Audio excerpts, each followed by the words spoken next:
ابراهیم، قراره که معلومات داری در برنامه‌های گذشته ما روی مسائل اسلام، مسائل شرک، توحید بحث کرده بودیم. حال می‌خواهیم برای ما در مورد اسلام کمی وضاحت بدید، چون که شما الحمدلله یعنی اطفال خراسان هستین، اطفال مجاهدین خلافت در سرزمین خراسان هستین. باید شما چیزهای زیادی را یاد داشته باشین. لطفاً برای ما در مورد اسلام معلومات بیشتری ارائه کن. بسم الله الرحمن الرحیم.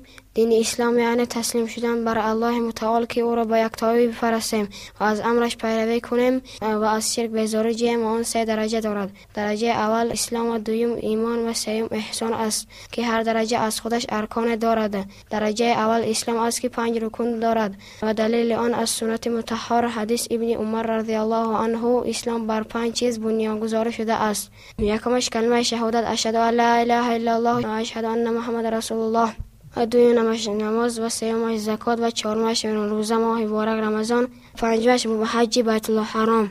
ماشاءالله ابراهیم بیادر مسائل و خوبی بیان کرده. میشه بگویی که برای هر کدام از اینها از قرآن و حدیث حجتی وجود دارد؟ البته دارد که از کتاب الله حجت دارد. اسلام و حجت. این الدین عند الله الاسلام، همانا دین در نزد الله اسلام است. و دیگر حجتش و من یبتغی غیر الاسلام دینا فلا یقبل منه و هو فی الاخرة من الخاسرین. و هر کسی که غیر از اسلام دیگر دین را بجوید پذیرفته نمیشه و در آخرت از زیانکاران است. اشهد ان لا اله الا الله و حجت. شهد الله انه لا اله الا هو والملائکه و اولو العلم قائما بالقسط لا اله الا هو العزیز الحکیم. الله گواهی می‌دهد که نیست معبودی بر حق جز او نیست و نیز گواهی می‌دهد که او عدل می‌کند و فرشتگان و اهل علم نیز گواهی می‌دهند که هیچ معبودی بر حق جز او نیست و او عزیز و حکیم است. لا اله الا الله، لا اله نیست معبودی بر حق الا الله مگر الله. لا اله الا الله بر دو تقسیم می‌شود. لا اله نفی الا الله اثبات. لا اله نفی یعنی انکار کردن از هر چیزی که غیر از الله عبادت می‌شود. الا الله اثبات هر نوع عبادت یگانه حق الله است. حجت. و اذ قال ابراهیم لابیه و قومه اننی براء مما تعبدون الا الذي فطرني فانه سيهدين. باید آورد وقتی را که ابراهیم پدر خود و قومش گفت ای بت پرستان، من از معبودان شما سخت بیزار هستم جز اون اللهی که مرا آفریده است و البته هدایت خواهد کرد. نمی پرستم و این الله پرستی و توحید را در تمام ذریات آن کلمه باقی گردانید تا هر فرزندانش بر الله یکتا رجوع کنند. و نیز الله متعال می فرماید قل یا اهل الكتاب تعالوا الى كلمه سواء بيننا وبينكم الا نعبد الا الله ولا نشرك به شيئا ولا يتخذ بعضنا بعضا اربابا من دون الله فان تولوا فقولوا اشهدوا بأننا مسلمون. بگو ای اهل کتاب بیایید با کلمه که بین ما، سرسخنی که بین ما و بین شما یکسان است، باز ایستیم و از جز الله را نپرستیم و با او شریک نیاوریم و بعض ما بعض را معبود نگیرد بغیر از الله. اگر که رویگردان شدند به شاهد باشد که ما از فرمانبرداران هستیم. محمد رسول الله به حجت.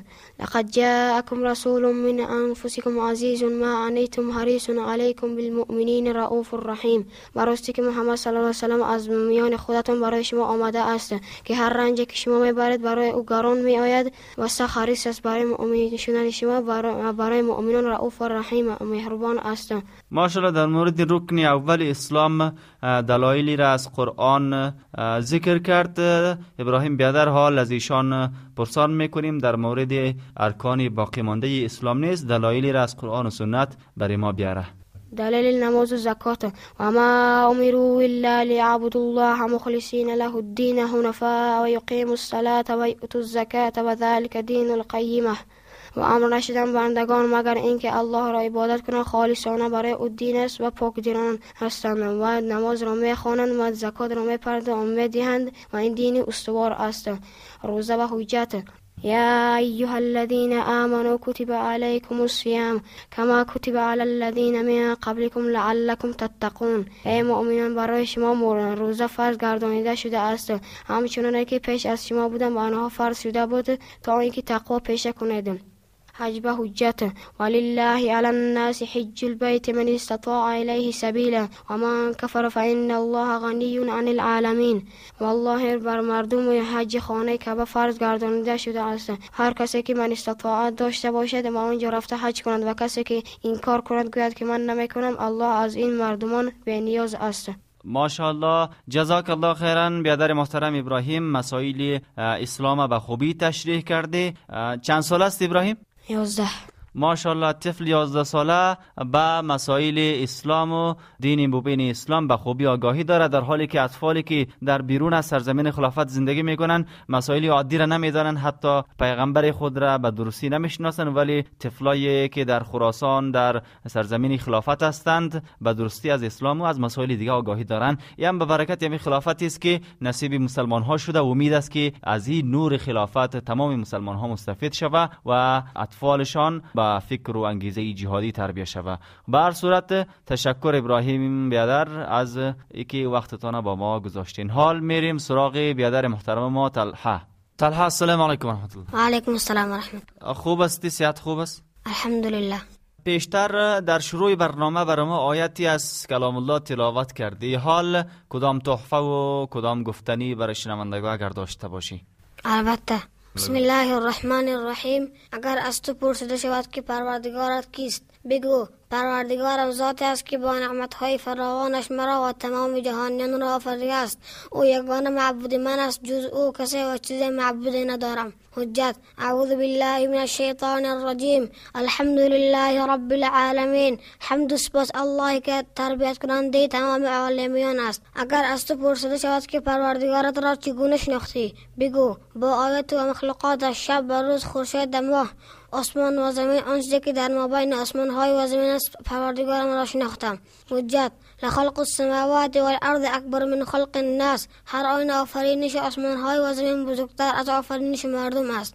ومن آیاته الليل والنهار والشمس والقمر لا تسجدوا للشمس ولا للقمر واسجدوا لله الذي خلقهن إن كنتم إياه تعبدون. و از نشانهای قدرت او شب و روز، خورشید و ماه است. خورشید و ماه را سجده نکنین، بلکه الله آنها را آفریده است. الله را سجده کنین. إن ربكم الله الذي خلق السماوات والأرض في 6 أيام ثم استوى على العرش يغشي الليل النهار يطلبه حثيثا والشمس والقمر والنجوم مسخرات بأمره ألا له الخلق والأمر تبارك الله رب العالمين. همانا پروردگار شما الله است که آسمان های و زمین را در 6 روز آفرید، سپس به عرش چنانه که خود میداند قرار گرفت، شب را بر روز را و شب میپوشاند. خورشید ماه و ستارگان را آفرید که رامشد فرمان اویند. بدانید که خلق و امر صرف از آن اوست. با برکت است که الله پروردگار جهانیان است. يا أيها الناس اعبدوا ربكم الذي خلقكم والذين من قبلكم لعلكم تتقون الذي جعل لكم الأرض فراشا والسماء بناء وأنزل من السماء ماء فأخرج به من الثمرات رزقا لكم فلا تجعلوا لله أندادا وأنتم تعلمون. ای مردم، پروردگارتان را که شما و پیشیان را آفریده است بپرستید تا پرهیزگار شوید. آنکه زمین را همچون زیرا اندازه و آسمان را همچون سرپناه شما کرد و از آسمان آبی فرو فرستاد، آنگاه بدان انواع میوه ها برای روز شما برآورد، پس آگاهانه برای او همتون نیاورید. ماشاءالله، بسیار عالی بود. آیات و ترجمهش با بسیار فصاحت و بلاغت بسیار عالی خواند. به هر صورت جزاک الله خیرا طلحه بیادر از اینکه تحفه بسیار عالی را به شنوندگان عزیز تقدیم کردی. طلحه بیادر در نخست برنامه خودت آیاتی را تلاوت کرده. میگه هر آینه کسانی که به آیاتهای ما اختلاف کردند به گمراهی دور گرفتار شده اند. مراد از گمراهی دور چی است میجه؟ کفر است. دلیل در این باره میشه بیاری؟ البته کسانی که آیه قرآن را اخلاف میکنند به کفر داخل میشوند. کفری که از ملت ابراهیم خارج بکند 7 خیل میشود. یکمش تکذیب کردن الله و رسول. حجت. اعوذ بالله من الشیطان الرجیم. ومن اظلم ممن افترى على الله كذبا او كذب بالحق لما جاءه الیس فی جهنم مثوى للكافرین. کیستمگارتر از کسی که با الله و رسولش دروغ میبندد و به سویش حق آورده میشود دروغ میگوید و آیا نیست در جهنم جایگاه برای کافران. نوع دومش نپذیرفتن حق، تکبر و غرور، دانستن معرفت آن. حجت. و اذ قلنا للملائکة اسجدوا لآدم فسجدوا الا ابلیس ابى واستكبر وكان من الكافرین. وقتی گفته شد برای ملائکه ها آدم علیه السلام را سجده کنند، ملائکه ها سجده کردند مگر شیطان سجده نکرد، پس شیطان از کافران شد. نوع سيوماش شك شبهه دلقي قمان حجت ودخل جنته وهو ظالم لنفسه قال ما أظن أن تبيد هذه أبدا أما أظن الساعة قائمة ولئن رددت إلى ربي لأجدن خيرا منها منقلبا قال له صاحبه وهو يحاوره وكفرت بالذي خلقك من تراب ثم من نطفة ثم سواك رجلا لكن هو الله ربي ولا أشرك بربي أحدا داخل شد بباقش آنی که با جان خستم کرده بود گفت گمان نمی کنم که باقم نابود شود و گمان نمی کنم که قیامت برپا شود و اگر برپا شد و در نزد پروردگارم از او بهترش را خواهم یافت و هم نشینی با او صحبت میکرد گفت آیا تو به الله کفر می‌ورزی اون تو را از خاک سپس از نطفه آفریدگست یک آدم کاملی جور کرد لیکن او ربی من است من با او کسی را شریک نمی‌آورم. ماشاءالله جزاک الله خیرا. طلحه بیادر انواع کفر که از ملت ابراهیم خارج میکنه خودت 7 دانه گفته و 3 تایشه با آیات الهی تشریح هم کرده. تشکر از اینکه مسائل خوبی را بیان کرده. الله برات جزای خیر بده. در آینده هم به امید همین گونه تحفه های جالبت هستیم. جزاکم الله خیرا. حال میریم سراغ بیادر دیگه ما. سلمان در استودیو حاضر است. السلام علیکم. و علیکم السلام. سلمان خوب هستی؟ آرام هستی؟ الحمدلله. پیشتر خودت هم شنیدی طلحه بیادر انواع کفری را که از ملت ابراهیم خارج میکنه 7 دانه اشاره کرد و 3 تایش تشریح کرد، 4ش باقی ماند. میشه این 4ش خودت با آیات الهی و با احادیث تشریح کنی؟ انشالله. بسم الله الرحمن الرحیم. کفر داخل بشد کفری که از ملت ابراهیم خارج میکند 7 میشد. نوع 4 کفر رویگردانی حجت. اعوذ بالله من الشیطان الرجیم. والذین کفروا عما انزلوا معرضون. و کسانی که کافر شدن از آن چیزی که ترسانده شد روی گرداندن. 5 کفر نفاق حجت. ذلك بأنهم آمنوا ثم كفروا فتبع على قلوبهم فهم لا يفقهون. آنان چنان بودند که ایمان آوردند و سپس کافر شدند و در دلایشان مهر زده شد پس آنان درک نمی‌کنند. 6 کفر سحر حجت. و ما کفر سلیمان ولكن الشیاطین کفروا يعلمون الناس السحر. و سلیمان کفر نبرزید ولیکن شیطان کفر برزید پس شیطان تعلیم می‌دهد بر مردم سحر را. 7 کفر الولا والبراء حجت. و من یتولهم منکم فانه منهم.